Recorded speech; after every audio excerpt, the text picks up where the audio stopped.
안녕하세요. 오늘의 기독교 책 리뷰는 존 물린디의 기도 혁명을 위한 전략이라는 제목의 책입니다. 오늘의 리뷰를 보시고 이 책이 나에게 도움이 되겠다 생각이 되시면 가능하면 구매를 하셔서 읽어보시는 것을 추천드리겠습니다. 제가 이 책을 읽고 밑추친 부분들을 보면서 리뷰를 시작하도록 하겠습니다. 하늘, 즉 영적 영역이 어둠의 덮개로 덮여 있을 때 그 덮개는 그 지역 전체를 아주 두껍게 덮고 있을 뿐 아니라 마치 바위같이 단단합니다. 그런 덮개가 전 지역을 덮고 있다면 악한 영들은 그 어둠의 덮개 위와 아래에서 움직이면서 그 아래에 있는 땅에 영향력을 행사할 수 있습니다. 사탄을 섬기는 악한 영과 악의 하수인 노릇을 하는 인간들은 정해진 시간에 땅에 내려가서 역사합니다. 그들은 자신들의 영을 상쾌하게 하기 위해 물을 마시기도 하는데 그들이 마시는 물은 다름 아닌 사람들이 제단에 바치는 희생제물들입니다. 그것들은 사수를 행하는 자들이 바친 희생제물이거나 피해의 희생제물로서 낙태와 전쟁, 인신제사의 제물, 동물 희생의 제물을 포함합니다. 사람들의 온갖 변태와 음란한 행동 같은 성적 부도덕한 행위도 악의 세력에게 힘을 주는 제물입니다. 많은 종류의 제물들이 있습니다. 그는 자기가 공중에 있을 때 보니 기독교인들이 기도를 할 때 세 가지 형태로 나타나더라고 했습니다. 첫 번째 형태의 기도는 연기처럼 보이는 기도인데 그런 기도는 공중에서 빙빙 돌다가 사라져버린다고 합니다. 그것들은 자신들의 삶에 죄가 있는데도 그 죄를 다루려고 하지 않는 사람들의 기도라고 했습니다. 그런 기도는 너무 약해서 이리저리 떠돌다가 공중에서 사라진다고 합니다. 두 번째 형태의 기도는 공중으로 올라와 바위 같은 어둠의 덮개까지 이르지만 그 바위를 뚫지 못하고 꺾여버리는 기도입니다. 그런 기도는 정결하긴 하지만 믿음이 부족한 사람들의 기도라고 합니다. 이런 사람들은 기도할 때 필히 사용해야 하는 다른 중요한 요소들이 부족한 자들이었습니다. 세 번째 형태의 기도는 불로 가득 찬 연기 같다고 합니다. 이런 기도는 너무 뜨거워서 바위에 닿으면 바위를 왁스처럼 녹여버리며 뚫고 올라간다고 합니다. 사람들이 처음에 기도를 시작할 때는 연기처럼 약한 기도를 하지만 그런 기도를 지속하다 보면 차츰 기도가 바뀌어서 두 번째 기도가 되고 더 계속하면 갑자기 기도에 불이 들어가면서 아주 강력하게 변해 바위를 뚫을 정도가 된다고 합니다. 어둠의 영들은 성도들이 기도하는 것을 보고 있다가 기도에 불이 들어가기 시작하면 방해 공작을 펴니다. 서로 짜고서 기도하지 못하게 딴 생각이 들게 하라고 지시하여 성도가 기도에 집중하지 못하고 다른 일을 하게 해서 기도를 중단시키는 것입니다. 많은 경우 성도들은 이런 방해를 받으면 기도를 포기하고 맙니다. 성도들이 침노하여 회개하고 말씀으로 영을 채우고 믿음을 세워나가며 기도의 초점을 명확히 하고 집중적인 기도를 하기 시작했어도 성도들의 기도가 강력해질 때면 어둠의 영들이 방해하기 시작한다는 것입니다. 때로는 강력한 기도 중에 전화벨이 울릴 때가 있는데 사람들은 전화를 받고 와도 다시 강력한 기도에 몰입할 수 있을 줄 알고 전화를 받습니다. 그러나 실은 그런 경우 처음부터 다시 시작해야 합니다. 그것이 바로 마귀가 노리는 것입니다. 그러나 실은 때로는 신체 일부에 고통을 주어서 그 부분에 신경이 쓰이도록 해서 기도를 방해하기도 합니다. 배를 고프게 해서 주방으로 가서 식사를 하고 오게 만드는 식에 방해를 할 수도 있습니다. 어둠의 영들은 기도의 장소를 떠나게 하기 위해 온갖 종류의 방해를 합니다. 기도의 장소를 떠나기만 하면 그리고 기도에 집중하는 것만 막으면 어둠은 승리할 수 있습니다. 성도들에게 기도하는 법을 가르치십시오. 그저 편안하게 하는 기도 외에 시간을 정해놓고 기도하러 가십시오. 편안한 기도는 언제든지 할 수 있습니다. 하루에 한 번은 오로지 하나님께만 전심으로 집중하는 시간을 가져야 합니다. 아무 것에도 방해받지 않아야 합니다. 이런 식의 기도를 지속적으로 하면 사람들이 영적으로 깨어나기 시작하고 그것이 계속되면 영이 강력해지면서 기도에 불이 들어가서 바위 같은 어둠의 덮개가 녹습니다. 덮개가 녹기 시작하면 악한 영이 뜨거워서 견디지 못하며 어떤 인간의 혼도 견뎌내지 못하고 도망갑니다. 영적 영역에서 어둠이 덮고 있는 덮개에 구멍이 뚫리면 기도할 때 겪었던 모든 고통이 사라지고 갑자기 기도가 아주 쉽고 즐거운 것이 되며 강력하고 집중적인 기도가 됩니다. 그렇게 기도할 때는 시간이 얼마나 흘러갔는지도 모르게 됩니다. 정신이 어지러워서가 아니라 하나님께서 그 시간을 주장하시기 때문입니다. 그럴 때는 모든 것을 내려놓고 오직 하나님하고만 연합된 느낌이 듭니다. 그럴 때 기도는 아무런 저항도 받지 않고 뜨겁게 타오를 수 있습니다. 기도하는 사람은 어떤 방해도 없이 원하는 만큼 기도할 수 있습니다. 기도를 끝내고 난 후에도 어둠의 덮개에 난 구멍은 여전히 뚫려 있게 됩니다. 그래서 기도하는 사람이 기도의 자리를 떠나도 그 사람 위에는 하늘이 열려 있게 됩니다. 그런 사람들은 어둠의 덮개 아래서 움직이지 않습니다. 그들은 열린 하늘문 아래서 움직이게 됩니다. 그런 사람들에게 마귀는 아무것도 할 수 없습니다. 하나님의 임재가 마치 하늘로부터 기둥처럼 내려와 그런 사람들의 삶을 덮습니다. 그들은 전적인 보호를 받게 됩니다. 뿐만 아니라 그 기둥 안에 아주 강력한 힘이 있어서 그들이 움직이면 하나님의 임재가 다른 사람들까지 만지는 일이 일어납니다. 하늘문 아래서 행하는 사람들은 악이 다른 사람 안에서 어떤 일을 행했는지도 파악할 수 있게 되고 그들과 대화를 나누는 사람까지도 임재의 기둥 안으로 들어오게 하며 주변의 모든 어둠의 멍에를 약화시킵니다. 이렇게 영적 돌파가 일어난 사람들이 불신자들과 예수 그리스도에 대해서 나누면 불신자들조차 이런 사람들에게는 저항감을 별로 느끼지 않기 때문에 복음을 전하기가 쉽습니다. 이들이 치유나 혹은 다른 것을 위하여 기도할 때는 하나님의 인지 없이 기도할 때와 아주 큰 차이가 납니다. 그래서 사탄은 이처럼 영적 돌파를 일으키는 사람들을 싫어합니다. 정기적으로 기도가 드려진 장소에는 하나님의 임재가 내려와 머무릅니다. 하나님을 모르는 사람들이라도 그런 장소에 가면 갑자기 모든 멍에가 약해집니다. 그는 돌파가 일어난 사람들에게 사탄이 어떻게 하는지를 설명했습니다. 어둠의 영은 그런 사람들을 표시해두고 연구합니다. 어둠은 그들에 관한 모든 것을 파악합니다. 약점과 기도를 방해할 수 있는 요소들을 파악해놓고 기도의 돌파가 일어나면 그를 이렇게 저렇게 공격하라고 서로 조언합니다. 어둠의 영들은 그 사람의 약점을 파악해서 그들이 기도의 자리를 떠날 때도 기도의 영을 입고 있을 때도 임재 속에 있고 주님의 기쁨이 그의 힘일 때도 그가 주님에게 집중하지 못하도록 방해합니다. 만일 그 사람의 약점이 분노하는 것이라면 어둠은 다른 사람들을 이용해서 그가 크게 화낼 일을 만듭니다. 그때 성령께 민감하지 않으면 그는 분노하게 될 것이고 주님으로부터 시선을 돌려 화를 낼 것입니다. 몇 분 지나서 다시 주님의 기쁨으로 옷을 옷 입고 싶어도 그는 다시 기쁨을 느낄 수 없게 됩니다. 그는 다시 평온 가운데 거하려고 해도 마음이 편치 않게 됩니다. 왜 그럴까요? 그가 유혹에 넘어가 있을 때면 어둠의 세력이 하늘로 향한 문을 닫으려고 합니다. 바위 같은 덮개를 다시 제자리에 놓으면 그 밑에 있던 사람은 임재로부터 끊겨지고 하나님의 자녀로 살아가지 못하게 됩니다. 삶에 주어진 그 특별한 기름 부음, 노력하지 않아도 쉽게 하나님의 역사를 경험하는 임재에서 끊어집니다. 그들이 연약함 가운데 다시 일어서 보려고 노력하겠지만 사탄은 성적인 유혹 같은 약점에 걸려 넘어가도록 다른 사람을 이용하거나 사건을 만들어서 그들 안에 유혹에 넘어갈 수 있는 욕정을 불러일으킵니다. 유혹에 일단 넘어가고 나면 다시 기름 부음을 회복하려고 해도 할 수 없습니다. 기름 부음은 이미 사라져버리고 없습니다. 기도의 돌파가 일어날 때마다 우리는 자신이 여전히 연약하다는 사실을 기억해야 합니다. 우리가 완전하지 않다는 사실을 명심하고 주님께 구해야 합니다. 주님, 지금까지 기도한 이 시간은 정말 즐거웠습니다. 제가 기도를 마치고 나간 후에도 시험에 들게 하지 마시고 악의 유혹에서 넘어가지 않게 하여 주십시오. 저기 덫을 놓았다는 사실을 알고 있습니다. 어떤 덫인지 모르지만 저는 어떤 부분에는 아직 약합니다. 유혹이 심한 곳에서는 제가 굴복할 수도 있습니다. 저를 지켜주십시오. 제가 유혹에 넘어가기 쉬운 곳으로 가게 되면 다른 곳으로 돌아가도록 도와주십시오. 제 힘과 능력으로 움직이지 않도록 도와주십시오. 저를 악한 자에게서 구해주십시오. 그렇게 기도하고 나가면 하나님께서 도와주십니다. 그래서 어떤 일이 일어나든지 우리는 감사할 수 있습니다. 사도 바울은 데살로니가서에서 그리스도 안에서 하나님께 범사에 감사하라고 했습니다. 고난도 올 수 있고 어떤 것은 아주 고통스럽습니다. 그럴 때 우리는 하나님께서 그 일을 허락하시는 이유를 알 수 없어서 당황스러워합니다. 하나님께서 우리에게 무엇을 주시기 위해 그런 일을 하시는지를 알게 되면 우리는 오직 감사할 따름일 것입니다. 하나님을 신뢰하는 것을 배워야 합니다. 우리는 모든 상황 가운데서 하나님께 감사해야 합니다. 사랑하는 여러분, 이 영역을 더 깊게 다루어야 할지 확신이 없습니다. 저는 끝낼 수 없는 일은 시작하고 싶지 않습니다. 한 걸음만 더 나가봅시다. 그 청년의 말에 따르면 돌파된 기도는 언제나 응답된다고 합니다. 그는 돌파된 기도가 응답되지 않은 것을 본 적이 없다고 했습니다. 그러나 기도가 응답되어도 기도로 한 사람에게 응답이 이루어지지 않을 수 있다고 합니다. 그 이유는 바위 같은 어둠의 덮개가 다시 하늘을 막아서면 어둠의 세력이 그 사람을 지켜보기 때문이라고 합니다.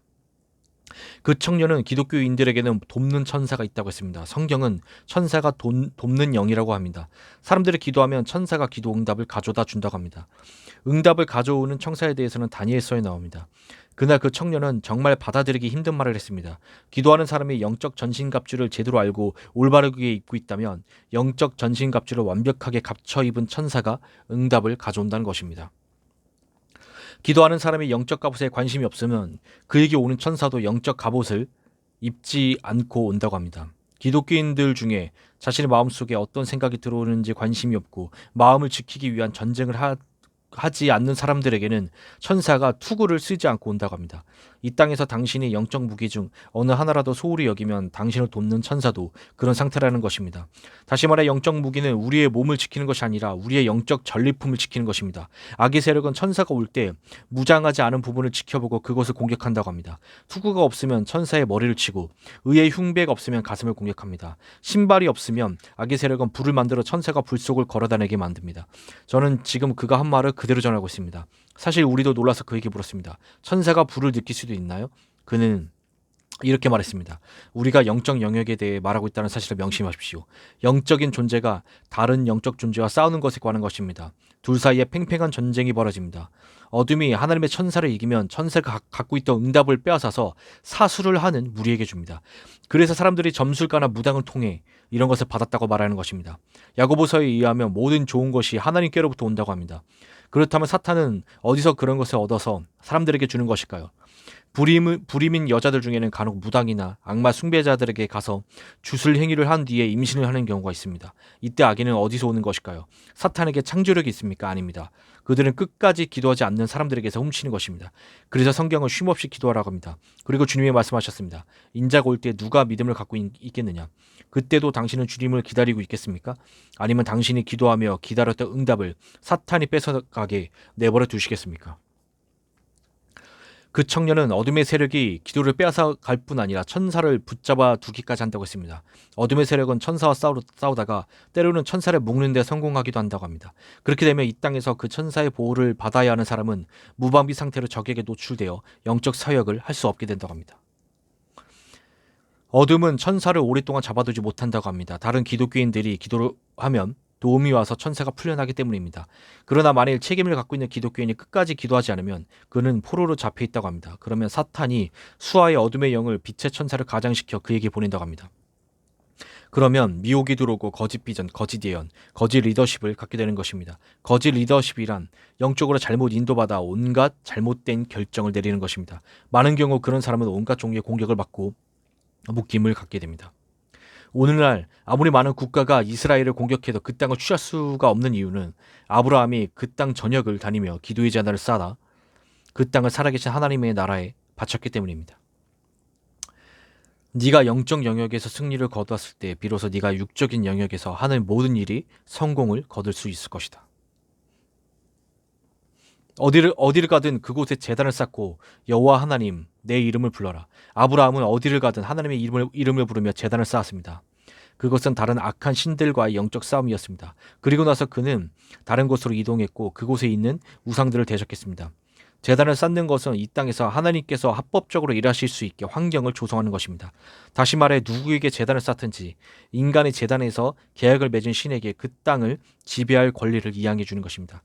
살아계신 하나님 여호와께 제단을 쌓는 것은 우리가 기도하는 하늘에서 이루어진 것 같이 이 땅에서 이루어지게 하소서와 같은 것입니다. 아브라함은 그의 삶에서 계속해서 제단을 쌓았고 그의 자녀에게도 똑같이 하도록 가르쳤습니다. 그의 아들 이삭 또한 자라서 하나님의 제단을 쌓았습니다. 그러한 관습을 세대를 거쳐 내려왔습니다. 그들은 하나님의 임재가 그 땅에 머물러 있도록 하여 그 땅을 악한 우상들이 점령하지 못하게 했습니다. 오늘날 이스라엘을 지키는 정사는 천사장 미카엘입니다. 아브라함은 대가를 지불했습니다. 창세로부터 4,000년이 지난 후에도 사탄은 이 땅을 점령할 수 없습니다. 그것은 아브라함, 이삭 그리고 야곱이 많은 시간 동안 이 땅에 제단을 쌓고 그것의 창공을 깨끗하게 청소했기 때문입니다. 제단이란 무엇일까요? 그것은 장소와 시간을 정해두고 중보기도와 기도 모임을 통해 하나님께 경배를 드리고 교통하는 것입니다. 시간과 장소가 가능한 어느 곳이든지 괜찮습니다. 하나님께 경배드리는 장소를 우리는 제단이라 부릅니다. 하나님께서는 우리에게 경배하는 장소 곧 제단을 쌓으러 가십니다. 제단의 불은 꺼지지 않습니다. 모세의 제단 쌓기를 다시 한번 생각해 보길 바랍니다. 하나님께서는 특별한 나무를 가져다 제단을 쌓아서 불이 꺼지지 않게 하라고 했습니다. 한 국가 정체에 경배의 제단을 쌓고자 하는 이들이 있다면 그 제단이 라이프 스타일이 되도록 해야 합니다. 하나님께 끊임없이 간청하는 훈련이 되어야 합니다. 제단을 쌓으면 우리와 하나님 사이의 교통을 명확하게 할 수 있는 통로가 만들어지며 그것을 통해 하나님과 끊임없는 교제를 하게 됩니다. 제단은 열린 하늘을 만들어 그곳에서 하나님을 만나는 장소입니다. 당신이 기도할 때 그 기도는 하늘의 문을 엽니다. 당신의 후손들은 오래전 당신이 하늘과 교통하며 그 위에 하늘을 열어놓았기 때문에 그 영향으로 오랜 시간이 지난 후에도 다른 사람들이 돌파하기 힘든 영적 장벽을 쉽게 돌파할 수 있습니다. 하나님께서는 당신의 재단을 존중하십니다. 열린 하늘을 갖게 되면 당신의 사람들을 전도하지 않아도 하나님께서 돌아오는 것을 보게 될 것입니다. 당신은 하늘의 영역으로 자유롭게 들어올 수 있을 것입니다. 하나님의 임재를 대적할 수 있는 것은 없습니다. 하나님께서는 최상의 것, 첫 열매, 최상의 동물들을 번제로 드리라고 요구하십니다. 다윗이 오르날에게 이르되 이 타작하는 곳을 내게 넘기라. 너는 상당한 값으로 내게 넘기라. 내가 여호와를 위하여 여기 한 제단을 쌓으리니 그리하면 전염병이 백성 중에서 그치리라니. 오르나니 다윗에게 말하되 왕은 취하소서 내 주 왕께서 좋게 여기시는 대로 행하소서. 보소서 내가 이것들을 드리나이다. 소들은 번제물로, 곡식 떠는 기계는 화목으로, 밀은 소제물로 삼으시기 위하여 다 드리나이다 하는지라. 우리 가운데는 다윗과 같이 값을 치르려는 이들이 많지 않습니다. 우리는 시간, 공간, 에너지의 대가를 치르기를 원하지 않습니다. 우리는 목사님이나 중보기도자에게 기도를 부탁합니다. 다윗은 24절에 이렇게 말하고 있습니다. 다윗 왕이 오르나에게 이르되 그렇지 아니하다. 내가 반드시 상당한 값으로 사리라. 내가 여호와께 드리려고 너희 물건을 빼앗지 아니하겠고 값없이는 번제를 드리지도 아니하리라. 제단을 쌓기 위해서는 값이 치러져야 합니다. 다윗은 모든 대가를 지불했습니다. 그는 그의 모든 것을 하나님의 제단 쌓기에 바쳤습니다. 하나님께서는 그분 자신이 합법적으로 그 땅에서 일하실 수 있도록 우리를 개인적으로 부르셨습니다. 오늘날은 우리 대신 제사장이 제단을 쌓던 구약 시대가 아닙니다. 하나님께서는 우리 스스로가 제사장이 되어 무너진 틈을 막아서길 원하십니다. 오늘날은 예수 그리스도를 믿으며 주님의 모든 말씀을 따르는 자들이 하나님을 섬기는 제사장입니다. 제단은 하나님의 임재를 가져옵니다. 제단은 자비와 공급의 장소이며 하늘의 문을 여는 곳이고 우리의 최선의 것을 드리는 장소입니다. 다윗은 모든 대가를 지불하기를 원한다고 하나님께 말씀드렸습니다. 하나님께서는 그러한 사람들을 찾고 계십니다. 그렇기 때문에 하나님께서는 다윗을 하나님의 마음에 합한 자라고 하셨습니다. 그는 실패를 거듭했지만 하나님께 돌아가 그분과의 교제를 회복할 수 있었습니다. 기도하면서 우리가 알아야 할 사실이 있습니다. 그것은 우리가 이기적인 성품을 가지고 태어났다는 사실을 하나님께서 알고 계시다는 것과 우리가 하나님의 마음을 상하게 할 때에도 하나님께서는 우리와 교제하기를 원하신다는 것입니다. 당신은 하나님께로 돌아갈 수 있을까요? 하나님과 교제를 할 때 하나님께서는 당신의 죄와 연약함과 악함을 서서히 씻어주시고 죄와 악을 제거해 주십니다. 하나님께서 우리 안에 그런 일을 행하실 수 있도록 우리가 제단에서 우리 자신을 주님께 바쳐드려야 합니다. 당신 자신의 실수, 죄책감, 비난거리를 보지 마십시오. 당신이 하나님의 마음을 상하게 했다면 다시 제단으로 돌아가 하나님과의 관계를 회복하십시오. 우리의 마음과 가정과 교회와 사회과 직장에서 제단을 쌓을 수 있는 은혜를 달라고 하나님께 간구합시다. 하나님께서 우리에게 중보와 기도의 부담을 주시도록 기도합시다. 우리 주위에 있는 사람들을 기도의 제단으로 불러 모으려는 부담을 우리에게 주시도록 기도합시다. 하나님께서는 물이 바다를 덮은 같이 하나님의 임재가 세상을 덮을 날이 올 것이라고 말씀하셨습니다. 누가 제단 쌓기에 적합한 자이겠습니까? 하나님과 당신 사이에 교통이 일어나는 제단을 세우는 첫 번째 장소는 당신의 마음입니다. 그 후에 제단은 가정이라는 배경에 세워질 수 있습니다. 그 다음에는 동료들과 함께 직장에서 혹은 학교나 다른 사회 장소 그리고 교회에서 세워질 수 있습니다. 또한 교회들, 기관들, 교단들이 연합하여 특정 시간과 계절에 공동체적으로 기도와 중보를 드림으로써 도시 혹은 국가의 제단으로 세워져 갈 수 있습니다. 하나님께서는 우리에게 이렇게 말씀하셨습니다. 모든 기독교 가정에서 제단 쌓기를 하게 하여라. 모든 가족이 함께 모여 함께 기도하게 하여라. 그곳에서 내가 그들을 만날 것이다. 교회가 매일 아침이나 저녁에 함께 모여 살아계신 하나님 나의 이름을 부르게 하라. 그리고 나서 하나님께서는 우리에게 한 달에 한 번씩 공동체가 모여 제단을 쌓으러 가셨고 여러 공동체들이 함께 모여 하나님의 이름을 부르라고 하셨습니다. 개인이든 공동체든 우리가 제단을 쌓을 때 하나님께서는 각기 다른 차원에서 일하십니다. 제단을 쌓기 시작하면 당신의 삶에 영향을 주는 문제들을 하나님께서 다루기 시작하는 것을 볼 수 있을 것입니다. 가정이 함께 할 때 하나님께서는 가정 안의 문제들을 다루실 것입니다. 교회나 공동체나 국가도 마찬가지입니다. 연합해서 자주 집회를 할 때 그 차원에서 갖고 있는 문제들을 다루실 것입니다. 영적 전쟁에서 승리하면 개인, 교회, 가정, 교회 공동체, 국가가 영향을 받을 것이고 우리가 볼 수 있는 가시적이고 물리적인 세계에서 기도의 응답이 나타나기 시작할 것입니다. 하나님께서는 오늘 밤도 당신의 제단을 쌓으라고 부르시고 계십니다. 하나님께서는 당신의 마음속에 개인적인 제단을 만들기를 원하십니다. 당신의 가슴 속에 하나님의 제단을 먼저 쌓고 그분의 이름을 부르기 원하십니다. 아브라함이 하나님을 간구했던 것처럼 우상들을 물리쳤던 것처럼 우리도 그렇게 하기를 원하십니다. 우리의 마음 가운데는 우상들의 불법 거주를 하고 있습니다. 분노, 미움, 용서치 못함, 질투, 세상을 사랑함과 같은 우상들이 있습니다. 이러한 것들이 우리들 안에 가득 차 있습니다. 이러한 마음이 변화되기 위해서는 네가 먼저 움직이는 제단이 되어 기도해야만 한다고 하나님께서 말씀하십니다. 우리 자신이 하나님께 순복할 때 불이 임할 것이고, 그렇게 되면 우리는 그분을 다른 사람들에게 전할 수 있습니다. 오늘 하나님의 이름을 부르며 우리의 마음을 하나님께 온전히 순복시킵시다. 하나님을 거부하던 내 안에 있는 모든 것들을 내려놓읍시다. 바로 바울은 로마서 12장에서 말합니다. 내가 하나님의 모든 자비하심으로 너희를 권하노니 너희 몸을 하나님께서 기뻐하시는 거룩한 산 제물로 드리라. 이는 너희가 드릴 영적 예배니라. 당신이 먼저 제단에 희생제물을 와야 합니다. 제단을 세우는 것은 쉽지 않습니다. 대가를 지불할 각오를 해야만 합니다. 구약 시대에도 쉽지 않은 일이었습니다. 일상적으로 늘 하던 대로 하는 것이 아니었습니다.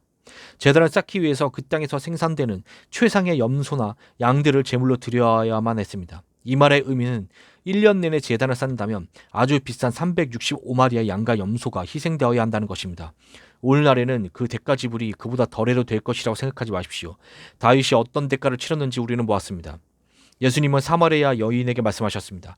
하나님을 경배하는 자들은 이 산이나 저 산이 아닌 신령과 진정 안에서 경배하게 될 날이 올 것이라고 하셨습니다. 제단을 쌓기 전에 우리는 하나님께서 싫어하시는 모든 것들을 산 제물로 드려야만 합니다.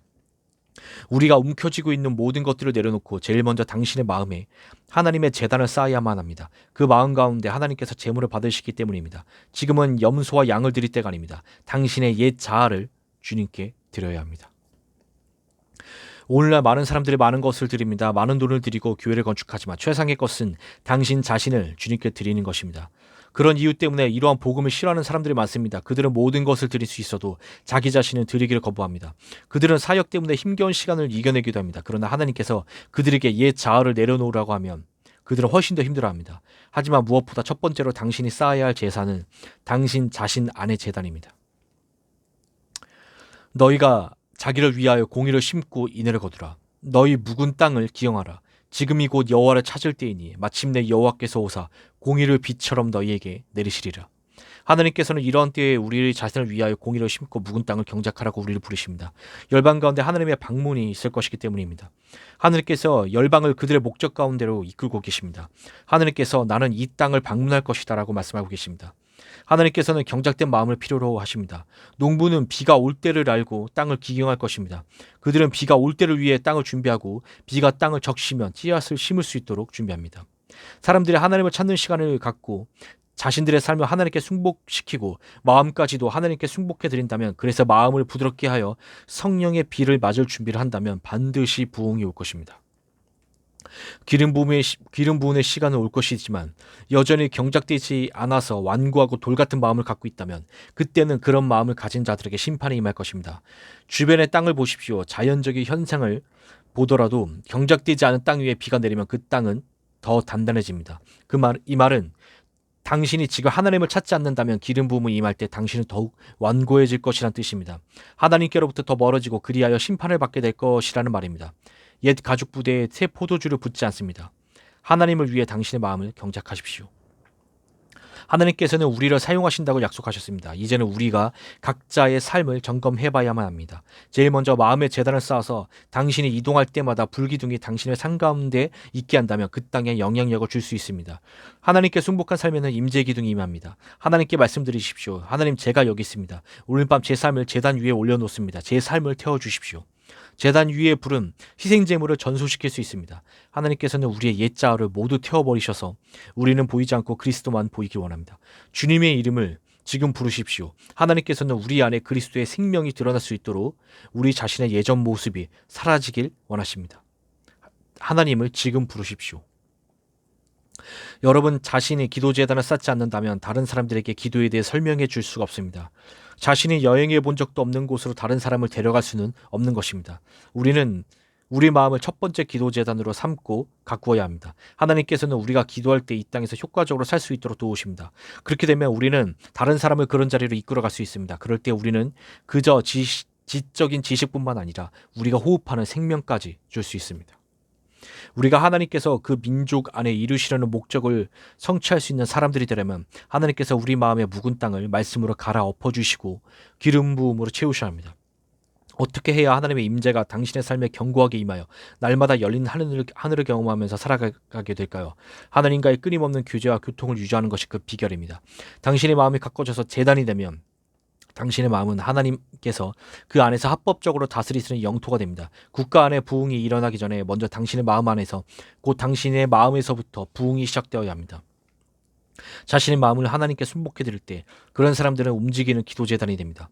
당신이 어디에 있든지 당신은 하나님과 교통하게 됩니다. 중단 없는 기도가 마음에서 올라와서 쉬지 말고 기도하라는 말씀을 성취하게 됩니다. 당신이 그런 기도의 삶을 살 때 직장이나 집에서 당신을 만나는 사람들은 다르다는 것을 느낄 것입니다. 당신이 참여한 모든 상황 가운데서 변화가 일어나기 시작해야 합니다. 당신의 가정에 반드시 변화가 있어야 합니다. 아이들을 잠재우고 어른들만 모여서 짧은 기도를 하고 시편 한두 편을 읽는 수준에서 끝나면 안 됩니다. 집안에 기도하는 환경을 만들어야 합니다. 이것은 아주 중요합니다. 우리 주변에 있는 사람들이 살아계신 하나님의 임재를 반드시 경험해야 합니다. 주일에만 교회에 가는 기독교인은 한 주에 168시간 중에 오직 2시간만을 하나님을 위해 사용하는 것입니다. 그들은 목사님의 설교 시간이 조금이라도 길어지게 되면 몹시 피곤해하면서 간신히 버티다가 예배가 끝나면 곧바로 교회에서 나가 나머지 166시간을 세상에서 보냅니다. 그러다 다음 주일이 되어서야 다시 영적 충전을 위한 2시간의 예배를 드리러 교회를 찾는 것입니다. 조금 부지런한 사람은 주중에 교회 모임에 나가 2에서 5분 정도 기도를 하고 경배합니다. 이런 사람들이 어떻게 나라 안에서 효과적으로 자신의 역할을 감당할 수 있겠습니까? 그런 라이프 스타일을 갖고 있다면 어떻게 하나님과 동행할 수 있겠습니까? 하나님께서는 당신이 가장 많은 시간을 보내는 곳에서 당신을 만나고 싶어 하십니다. 우리는 교회에서 예배를 잘 드리고 나면 하나님의 임재 가운데 있었다고 말합니다. 그러나 하나님께서 당신에게 물으십니다. 너는 집이나 직장에서는 누구의 임재 가운데 있느냐? 많은 사람들이 그런 생각은 하지 않습니다. 그들은 교회 문을 나서자마자 하나님의 임재는 뒤에 남겨놓고 세상으로 나갑니다. 오늘날 사탄은 두 가지를 대적하고 있습니다. 첫 번째는 기도입니다. 많은 교회가 월요일부터 주일까지 온갖 프로그램을 하고 있지만 기도만은 하지 않고 있습니다. 사람들은 주일날 찬양은 1시간 하지만 기도는 2분 정도 하고 다른 일을 시작합니다. 두 번째, 하나님의 말씀을 대적하고 있습니다. 오늘날 사람들은 긴 설교를 들으려고 하지 않습니다. 예배 2시간 전에 설교는 15에서 20분 정도만 하고 그것들도 자신의 귀에 간지리는 좋을 말만 해주어야 듣지 그렇지 않으면 들으려고 하지 않습니다.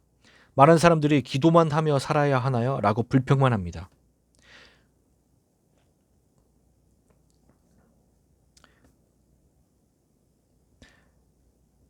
많은 사람들이 기도만 하며 살아야 하나요? 라고 불평만 합니다. 기도만 해야 하는 것은 아니지만 물리적인 것은 영적인 것의 표현일 뿐입니다. 만약 부도덕과 악한 행위와 어둠의 왕국이 당신 주위의 물리적 영역을 장악하고 있다면 그 땅의 영적 영역을 누가 장악하고 있는지로 보여주는 것입니다. 모든 것은 먼저 영적으로 형성되고 그 후에 물리적인 세계에 표현됩니다. 당신의 가족과 국가의 운명이 당신에게 달려 있습니다. 영적 영역에서 먼저 승리하면 그 후에 이 땅에 보이는 물리적 영역에서 그 결과가 나타납니다. 기도는 물리적 영역, 즉 눈으로 보이는 영역에서 영적 영역으로 교통할 수 있는 유일한 방법입니다. 당신이 일하는 곳에서 당신은 하나님께서 파송한 하나님의 대사입니다. 하나님께서는 돈이나 지위를 얻으라고 당신을 그곳에 보낸 것이 아닙니다. 하나님께서는 직장의 지위나 당신의 정체성이 아니라 당신이 그곳에서 해야 할 사역에 따라 당신을 보고 있습니다. 직장에서 선지자로 목회자로 교사로 보냄을 받았다면 당신의 직위와 상관없이 하나님께서는 당신을 그렇게 보고 계십니다. 하나님께서는 당신을 그렇게 보시고 그 사명을 당신이 잘 감당하여 선한 청지기가 되기를 원하십니다. 직장에서 어떤 직분을 감당해야 하는지 하나님께 물어보아야 합니다. 시간이 있을 때 아무 때나 하나님 앞에 나아가면 되겠지라고 해서는 안 됩니다. 그런 식으로 하면 사탄은 당신을 늘 바쁘게 만들어 제단을 쌓지 못하도록 할 것이기에 시작도 하기 전에 실패할 것이 뻔합니다. 제단을 쌓을 시간을 확실히 정해야 합니다. 지금 이 시대에도 우리가 공동체적인 기도를 하지 않는다면 사탄의 제사장들이 그들의 제단을 세울 것입니다. 공동체적인 기도가 없는 땅에 회교사원, 힌두교사원, 불교사원 그리고 사술이 늘어나고 있는 것은 그 때문입니다. 그 땅에서 행해지고 있는 영적 활동이 표현된 것입니다. 지금은 회개를 하고 영적 전쟁을 치러야 할 때입니다. 하나님의 이름으로 불리는 백성들이 영적인 잠을 자고 있을 때 잠자는 사람들은 이렇게 말합니다. 우린 너무 바빠, 피곤해. 어떤 종교인들은 자신들의 악한 신의 이름을 하루에 5번이나 부릅니다. 교인들이 한 주에 한 번 와서 기도하라고 모으는 것도 쉬운 일이 아니라면 누구의 제사장들이 이기겠습니까? 정말 조심해야 합니다. 우리는 제단이 자비를 베푸는 곳이라는 사실을 배웠습니다. 상황이 어렵고 문제가 생길 때마다 가정 재단을 쌓으십시오. 아니면 매일 참여하는 공동체적인 재단을 쌓으십시오. 목회자를 만나서 상담받는 것을 기다리기보다는 그렇게 매일 재단을 쌓을 때 쉽게 문제들을 해결해 나갈 수 있습니다. 도와줄 사람을 찾아서 이리저리 우왕좌왕하지 말고 재단으로 가십시오. 그곳은 하나님께서 자비를 베푸시는 장소입니다. 하나님께 부르짖으십시오. 주님, 제가 여기 있습니다. 저는 약하고 주님 외에는 아무도 도와줄 자가 없습니다. 주님이 저를 부르시면 저는 주님을 위해 저를 드리겠습니다. 저는 이런 때를 위해 창조되었습니다. 성령님, 당신을 부릅니다. 오셔서 저의 삶과 학교와 직장과 사업 안에 기도의 재단을 세워가도록 도와주십시오. 제게 도움과 은혜와 자비를 주십시오. 하나님께 도움 청하기를 멈추지 마십시오. 하나님을 갈망하며 기도를 멈추지 말고 오직 하나님의 임재를 구하십시오. 당신이 기도하고 경배드릴 때 하나님께 응답만을 구할 것이 아니라 하나님의 임재를 추구하십시오. 기도하는 곳에 하나님의 임재가 가득 찰 때 자녀들은 당신의 모습을 보고 배울 것입니다. 그들이 하나님의 임재를 구하는 법을 배우게 될 것입니다. 그들에게 임재의 달콤함과 향기를 알게 하고 그의 임재 가운데 가볍게 걸어가도록 하십시오. 그래서 당신이 함께하지 않을 때에도 그들이 하나님의 임재에 대한 갈망을 더욱더 강하게 느낄 수 있도록 하십시오. 자녀들은 세상에 나가서 향락이라고 생각하는 온갖 것을 다 즐겨본 후 마침내 하나님의 향기를 갈망하며 집으로 올 것입니다. 그 어떤 것도 그들을 만족시킬 수 없을 것입니다. 세상이 주는 모든 기쁨, 마약, 성적 타락도 하나님의 임재에 대한 갈망으로부터 오는 굶주림을 채워주지 못할 것입니다. 좋은 교훈만을 준다면 자녀들은 자신이 갖고 있는 힘과 용기로 세상에서 버틸 능력이 있는 동안은 견딜 수 있을 것입니다. 그러나 모든 사람에게는 무너질 수밖에 없는 한계 상황이 있습니다. 우리 인간들이 무엇이 옳은지 몰라서 옳은 일을 선택하지 않은 것이 아닙니다. 인간은 막다른 골목이라고 생각하면 견디지 못하고 무너지는 약한 존재입니다. 자녀들이 양육될 때 하나님께서 우리를 얼마나 크게 도울 수 있는지를 보면서 성장했다면 그런 자녀들은 하나님께로 돌아갈 것입니다. 그러나 그들이 배운 것이 고작 좋은 훈육뿐이었다면 안타깝지만 한계 상황에 이르렀을 때 그 순간의 압력에 굴복하고 말 것입니다. 사람들이 하나님의 임재 가운데 머물다 보면 어느 순간 자신도 모르게 하나님께서는 전지전능하십니다라고 말하는 때가 오게 됩니다. 기도로 돌파한 사람들은 환경과 고통을 보지 않게 된다고 우리는 말합니다. 이런 사람들은 하나님의 능력에 대해 깊은 확신을 갖고 있습니다. 다니엘, 메삭, 사드락 그리고 아벳느고가 그런 순간을 경험했습니다. 나의 하나님께서는 전지전능하신 분이다. 그러나 만약 하나님께서 기적을 일으키시지 않아도 나는 환경에 굴복하지 않겠다라고 그들은 말했습니다. 그들은 하나님의 능력만 의지했습니다. 기도나 대화, 경배를 넘어서 하나님의 임재를 먼저 구하고 하나님을 추구하면 하나님과 연합하게 됩니다. 하나님을 만나게 되는 것입니다. 당신의 가정이나 기도방에 하나님의 임재가 거하게 되면 당신이 하나님을 만난 것임을 알게 될 것입니다. 그분은 아무런 말씀도 하시지 않지만 당신은 하나님의 임재 가운데 하나님을 만나고 있다는 사실을 확신하게 됩니다. 하나님의 임재, 하나님께서는 우리를 가장 귀한 그분의 임재 속으로 이끌기 원하시며 주님의 임재는 무엇과도 바꿀 수 없는 매우 귀중한 것입니다. 그분께서 우리를 부르고 계십니다. 우리가 가정이나 직장에서 기도의 재단을 쌓을 때 하나님의 임재 가운데서 하나님을 만날 수 있을 것입니다. 오늘날 우리는 인간의 힘과 의지로는 이겨낼 수 없는 시대를 살아가고 있습니다. 세상은 더욱 심하게 우리를 압박해오고 있고 우리는 극심한 스트레스 받고 있습니다. 어떤 것이 옳고 선한 것인지에 대한 개념이 도전받고 있다는 사실을 우리 모두 알고 있습니다. 매일매일 여기서 조금 저기서 조금 세상과 타협하며 계속해서 우리의 영역을 포기하고 있습니다. 우리가 계속해서 우리 자신의 정신적 능력이나 힘만을 의지한다면 뒤로 물러서게 될 것이고 우리 국가의 도덕적인 잣대는 계속해서 낮아질 것입니다. 하나님의 이름으로 당신에게 말합니다. 하나님께서는 사위가 요구하는 것에 당당하게 맞서서 노라고 말하고 나는 하나님의 방법을 택하겠다고 말할 수 있는 사람을 찾고 계십니다. 유일한 하나님의 방법은 하나님의 힘을 의지하는 것입니다. 그러니 우리는 하나님을 추구해야 합니다. 우리 자신은 감히 올바른 일을 할 생각을 못합니다. 자신에게 한계가 있음을 잘 알기 때문입니다. 하지만 우리는 하나님을 찾을 것이며 그럴 때 하나님께서 우리에게 성령을 통하여 힘과 능력을 주실 것입니다. 그렇게 하지 않는다면 우리가 살고 있는 땅의 영이 우리도 모르게 우리를 지배하게 될 것입니다. 만약 당신이 하나님을 어떻게 찾아야 할지 모른다면 이렇게 말하십시오. 제가 당신을 간절히 찾는 방법을 가르쳐 주시고 당신과 당신의 임재 없이는 살 수 없을 정도로 당신을 갈망하게 해주세요. 라고 간청하십시오. 하나님을 기쁘시게 해드리기 위해 우리가 제단에서 드릴 수 있는 최고의 제물은 자신 안에 있는 이기적인 자아입니다. 우리 안에 있는 나라는 자아입니다. 그렇게 우리는 모든 것을 하나님께 승복시켜야 합니다. 자아가 죽는 것은 오랜 시간을 거쳐 서서히 일어나는 과정입니다. 엘리야는 영적으로 돌파하기 전까지 기도 처서에서 나오지 않았습니다. 당신이 이 땅에서 어떤 것이 물리적으로 표현되기를 원할 때 우선 영적으로 그 부분에서 승리가 일어나야 그 일이 이 땅에서 일어납니다. 먼저 영적으로 승리를 하기 전까지는 이 땅에서 눈으로 볼 수 있는 응답을 받을 수 없습니다. 눈으로 보이는 것은 아무것도 이루어지지 않았지만 이제 엘리야는 영적인 영역에서 바알을 이겼습니다. 그때 하나님께서 말씀하셨습니다. 이제 만족했다. 이스라엘의 죄 때문에 이스라엘의 하늘을 닫아왔다. 혹 내가 하늘을 닫고 비를 내리지 아니하거나 혹 메뚜기들에게 토산을 먹게 하거나 혹 전염병이 내 백성 가운데 유행하게 될 때에 내 이름으로 일컫는 백성이 그들의 악한 길에서 떠나 스스로 낮추고 기도하여 내 얼굴을 찾으면 내가 하늘에서 듣고 그들의 죄를 사하고 그들의 땅을 고칠지라.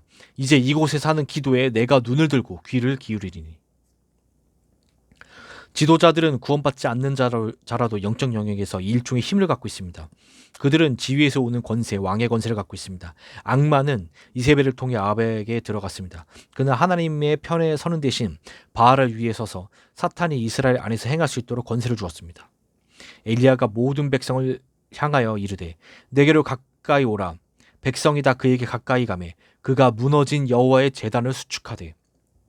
이 구절을 봤을 때 이스라엘 백성은 더 이상 살아계신 하나님께 희생제사를 드리고 있지 않았습니다. 하나님의 제단은 파괴되어 방치되어 있었던 것입니다. 엘리야는 하나님의 인재가 땅으로 돌아오기 전에 하늘에 있는 악한 영과 전쟁하기 전에 하나님을 기쁘게 해드리는 희생제물을 드리기 전에 먼저 제단을 재건해야 한다는 것을 알고 있었습니다. 당신이 먼저 기도를 시작하지 않는다면 당신의 조국에 어떤 일도 일어나지 않을 것입니다. 당신이 부흥을 가져올 수 있는 모든 전략과 공식을 안다고 해도 먼저 당신의 제단을 수축하기 전에는 아무것도 할 수 없을 것입니다. 주님은 말씀했습니다. 내 이름으로 일컫는 나의 백성이 스스로 경비하여 제단을 구축한 후 개인적인 제단이 바른 상태와 바른 위치에 있어야 합니다. 엘리야에게 하나님께서 이렇게 말했습니다. 내가 비를 내리게 하겠다. 하나님께서 비를 내리게 하시는 분이라면 왜 엘리야의 기도가 필요할까요? 하나님께서는 전지전능하신 분이 아닌가요? 하나님께서는 우리의 생각을 뛰어넘어 넘치도록 풍성하게 하실 수 있는 분이십니다. 그러나 당신이 참여하지 않으면 하나님께서는 이 땅에서 아무것도 하시지 않습니다. 하나님이 계시지 않으면 우리는 아무것도 못합니다. 우리는 서로가 필요합니다. 하나님께서는 이 땅에 물리적으로 드러나는 일은 사람을 통해서 이루어지도록 섭리로 정해놓으셨습니다. 엘리야에게 내가 비를 내리게 하겠다고 하셨습니다. 그러나 무너진 틈에서 기도하며 돌파할 엘리야가 필요했습니다. 당신이 사는 지역에 어떤 어둠이 드러나 있는지를 보십시오. 그런 정보를 수집한 후 신문이나 뉴스를 보고 라디오를 들으십시오. 그 후에 어떤 변화가 일어날 때까지 집중적으로 기도하십시오. 기도 외에 어떤 공식이나 방법으로도 그리스도의 몸에 연합을 가져올 수 없습니다. 당신에게 주어진 시간은 제한되어 있다는 사실을 알아야 합니다. 당신의 영혼과 운명을 결정한 모든 것을 그 짧은 시간 안에 사용해야 한다는 사실도 알아야만 합니다. 이 짧은 인생 중에 주변을 둘러보면 자신의 부르심을 완수하지 못한 사람들의 무덤이 널려 있는 것도 볼 수 있어야 합니다. 당신은 이런 시간을 위해 부르심을 받았습니다. 당신이 기도할 때 당신은 하나님의 시간과 계절을 알게 될 것입니다. 당신의 삶을 어떻게 살아야 하는지도 알게 될 것입니다. 사탄은 설교는 참을 수 있지만 의로운 자의 기도는 견뎌내지 못합니다. 사탄은 당신과 싸워서 당신이 다른 길로 가도록 만들려고 합니다.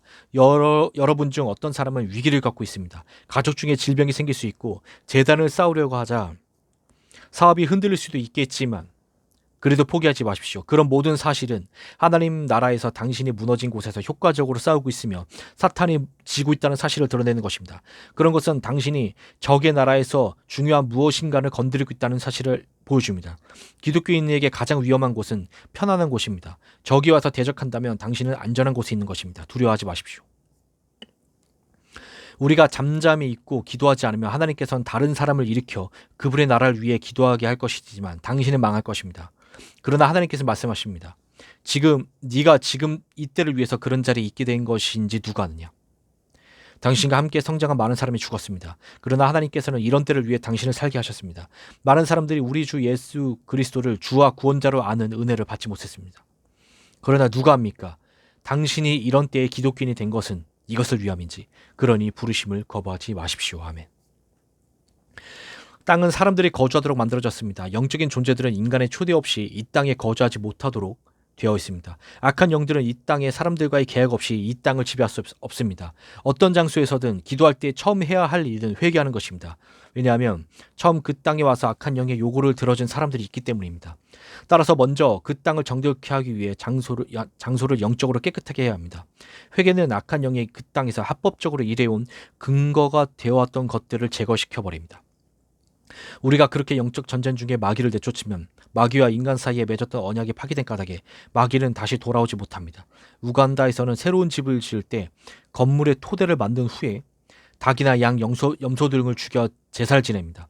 그런 행동이 어떤 영향을 가져오는지 아십니까? 집을 위한 희생제를 지내는 것에서 그치지 않고 그 지역을 장악한 귀신들에게 제물을 바치는 것입니다.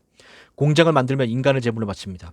그런 행동은 악한 영과의 언약을 더 강하게 만들어주는 것입니다. 만약 교회가 교회 건물 안에서 자신과 자신의 문제만을 위해 기도하고 잠잠히 있다면 교회는 패할 수밖에 없습니다. 악한 사탄이 그 지역에서 계략을 꾸미고 힘을 기른 후에 교회로 살며시 숨어들어와 사람들을 한 명씩 데리고 나갈 것입니다. 그렇기 때문에 어떤 지역의 교회들은 성장하지 못합니다. 그런 교회들이 그 지역을 지배하는 귀신이나 우상의 세력과 싸우지 않았기 때문입니다. 만약 교회가 전혀 성장하지 않는다면 그것은 비성경적인 영향을